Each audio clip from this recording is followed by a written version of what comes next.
খুলনা রূপসা ব্রিজের পাশে কৃষি জমিতে অনিয়মতান্ত্রিকভাবে গড়ে উঠেছে বালুর বেড়। এতে করে বৃষ্টির সময় এই বালু রাস্তা দিয়ে গড়িয়ে এসে সাধারণ জনগণের চলাচলে দারুণ ব্যাঘাত ঘটছে। কিন্তু দর্শক, আপনারা দেখতে পাচ্ছেন রূপসা ব্রিজের নিচে এভাবে কৃষি জমিতে বালুর ব্যবসা, বালু নদী থেকে বালু কেটে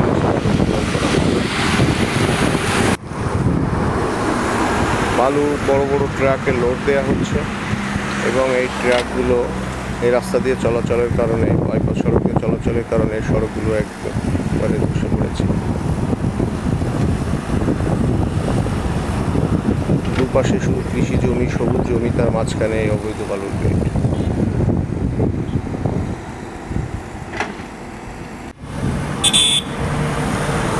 দেখুন সড়কটির অবস্থা যেভাবে নাজেহাল করা হয়েছে।